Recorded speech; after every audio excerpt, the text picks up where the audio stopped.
Good morning all. In this video I am going to start a new poem, A Hot Noon in Malabar, written by Kamla Das. Before this I have taught you the poem Words, written by Kamla Das, which is prescribed in your syllabus, and now this is second poem that is written by Kamla Das, which is prescribed in your syllabus, and you will got long questions from this unit in your exams. So let's start the poem. Look at the PPT. This is a noon for beggars with whining voices. इस poem में जो poetess है Kamala Das, she is remembering her childhood days when she was in her grandma's mother in Malabar. Malabar में जब वो अपनी दादी के घर में रहती थी तो बचपन में वो उन दिनों को याद कर रही हैं, और साथ ही वो नानी के घर पर रहते हुए दोपहर का नून टाइम का क्या सीन होता था उसको वे याद कर रही हैं कि वे जब खिड़की पर बैठकर दोपहर के टाइम स्ट्रीट्स को देखती थी, वहाँ की गलियों को देखती थी, तो वहाँ पर कौन कौन लोग आते थे, कैसा वहाँ का सीन होता था, वो सब यहाँ पर बता रही हैं. सो देखिए, this is the Noon for beggars, यानी ये जो नून थी यानी जो दोपहर थी इन मालाबार सिटी, मालाबार शहर में जो दोपहर होती थी वो किसके लिए होती थी? फॉर बेगर्स, भिखारियों के लिए. यानी उस टाइम पर भिखारी आते थे with winning voices and they speak with the painful voices. Winning मतलब जैसे वो पेन में हो, मतलब एक तरह से जैसे उनके थोड़ा सा मतलब पीड़ा से बढ़ी हुई उनकी आवाज़ होती है. यहाँ पर वो मतलब है कि they are very needed person, तो इस तरह से वो पुकारते थे, बहुत ही पेनफुल आवाज़ में भीख मांगते थे. A noon for man who come from hills. ये जो दोपहर होती थी ये ऐसे लोगों के लिए होती थी जो कहाँ से आते थे? Who come from hilly areas, hilly area से आते थे. With parrots and they bring the parrots, they bring along they bring their parrots along with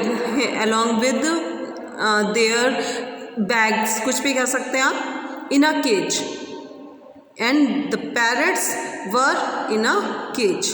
और वो पैरट्स किस में होते थे? वो अपने साथ पैरट्स लाते थे, और वो पैरट्स किस में होते थे? केज में होते थे. वो पैरट्स केज में होते थे, पिंजरे में होते थे. And Fortune cards, and they come with the Fortune cards, और साथ में उनके क्या होता था? फॉर्च्यून कार्ड्स होते थे. जैसे आपने देखा होगा कि कार्ड्स के थ्रू जो है वो प्रिडिक्शन करते हैं, भविष्यवाणी करते हैं, बताते हैं लोगों को उनके फ्यूचर के बारे में. तो उनके साथ क्या होते थे? फ्यूचर कार्ड्स होते थे. All stained with time. All stained with time का मतलब है the fortune cards became pale and yellowish by using for a long time. ठीक है, फ्रॉम अ लॉन्ग टाइम, बहुत लंबे समय से उनको यूज़ करने के कारण बड़े पीले से पड़ गए हैं, येलो से कलर के हो गए हैं. और साथ में for brown Kurava girls with old eyes who read palm and light sing song. और साथ ही वहाँ क्या आती थी? Brown Kurava girls. Kurava is a name of species जो कि क्या करती हैं? विद ओल्ड आइज, मतलब उनकी बहुत ही ओल्ड का मतलब यहाँ गर्ल्स होती थी, but old eyes with her experienced eyes. Experience, अनुभव होता था उन्हें बहुत ज़्यादा. और वो क्या करती थी? Who read palm. पाम पढ़ के क्या होता है? पाम पढ़ के क्या होता है? फॉर्च्यून बताते हैं, भविष्य बताते हैं. तो वो क्या करती थी? कुरावा गर्ल्स क्या करती थी? वो पाम पढ़ के यानी हथेली पढ़कर, और लाइट सिंग सॉन्ग, छोटा सा ऐसे मंत्र सा बुदबुदाते हैं, तो हल्का सा वो सिंग करती थी, गाना सा गाती थी, यानी मंत्र से बुदबुदाती थी, और पाम हथेली पढ़कर क्या करती थी? फॉर्च्यून बताती थी. तो बैगर्स आते थे, पैरट्स के साथ कुछ लोग आते थे, फॉर्च्यून कार्ड से फॉर्च्यून बताते थे लोगों का, और साथ ही ब्राउन कुरावा गर्ल्स आती थी. Voices for bangle sellers who spread on the cool black floor those red and green and blue. साथ ही किसकी आवाज़ें आती थी? There were some voices for bangle sellers, bangle sellers की, चूड़ियों बेचने वाले की आवाज़ें आती थी in the streets of Malabar. क्या करते थे वे? On the cool black floor पे, यानी जो गंदा वहाँ का फर्श होता था उस पर वो क्या दिखाते थे? अपनी रेड, ग्रीन, ब्लू कलर की चूड़ियाँ दिखाते थे, बैंगल्स दिखाते थे। और वो बैंगल्स कैसी होती थी? Bangles they were all covered with the dust of roads, the bangles were very dusty होती थी।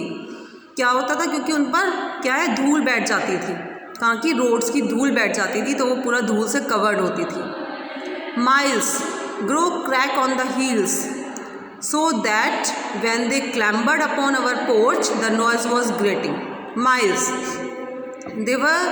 they came from miles, from many miles, ठीक है, बहुत दूर से आते थे, from many miles away, बहुत दूर से आते थे, मीलों चलकर वे जो बैंगल सेलर्स थे वे आते थे, जिसकी वजह से उनके हील्स पे क्या हो जाते थे? क्रैक्स पड़ जाते थे, और जिसकी वजह से when they clambered up on our porch, जब वो हमारी पोर्च में चढ़ते थे, हमारे घर पे चढ़ते थे, तो उससे एक नॉइज़ क्रिएट होती थी, जो कि क्या होती थी? बहुत ही, the noise was so irritating, ठीक है, तो एक इरिटेटिंग नॉइज़ जो है वो क्रिएट होती थी। स्ट्रेंज, अजनबी, this is a known for strangers.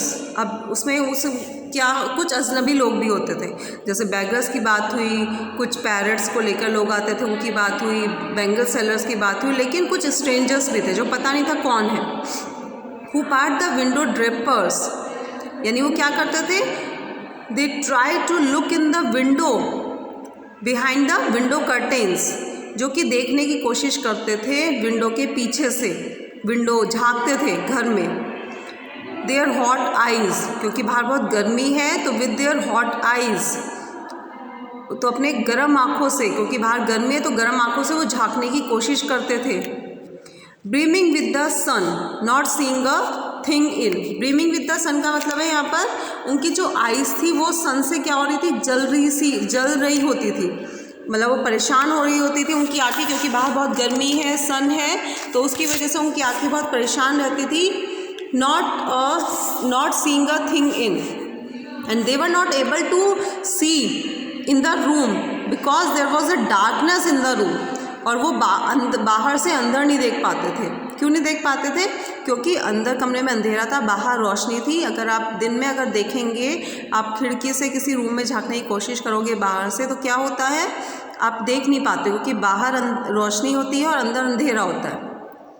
Shadowy rooms का क्या मतलब है? In the dark, due to the darkness of the room, क्योंकि रूम में डार्कनेस, अंधेरा होता था, इसलिए वो नहीं देख पाते थे।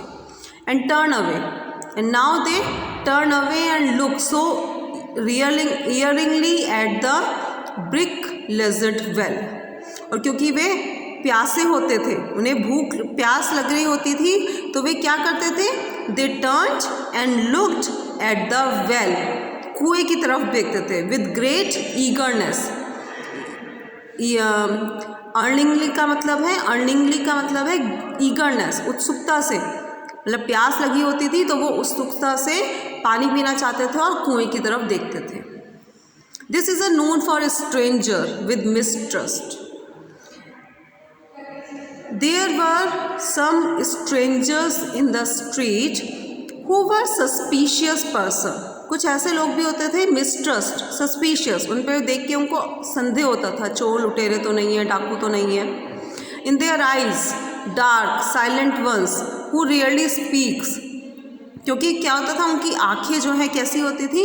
Their eyes were dark silent and who speak so less, बहुत कम बोलते थे, बस आंखों देखना है।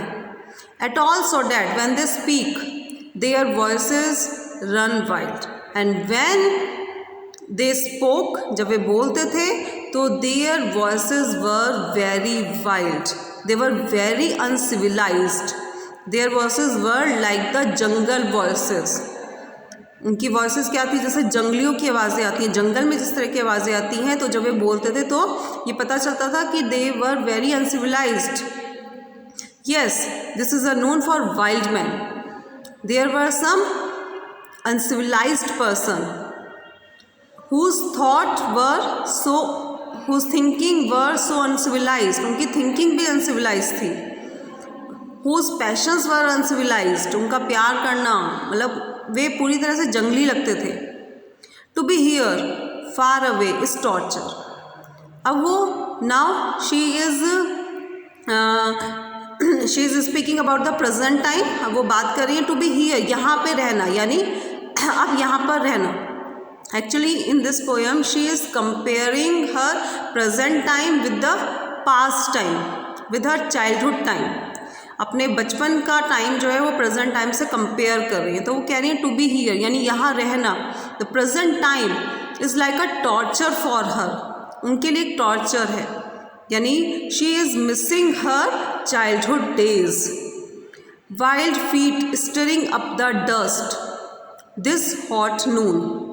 और साथ ही वो कह रही हैं कि जो वाइल्ड फीट, उन लोगों के जो फीट होते थे वो कैसे होते थे, they were full of dust, बहुत डस्ट से भरे हुए होते थे.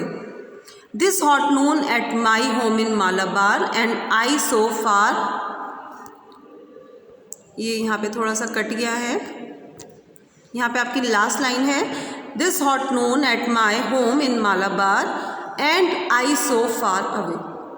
I miss my childhood days and I am very far away from Malabar. मैं बहुत दूर हूँ शहर से, उस मालाबार शहर से बहुत दूर हूँ. और now I want to be there, I want to enjoy the past time. मैं अपने उस पास्ट टाइम को इंजॉय करना चाहती हूँ और वहाँ पर जाना चाहती हूँ. So this was the poem. And in the next video I will give you the critical appreciation of this poem. Okay, thank you students.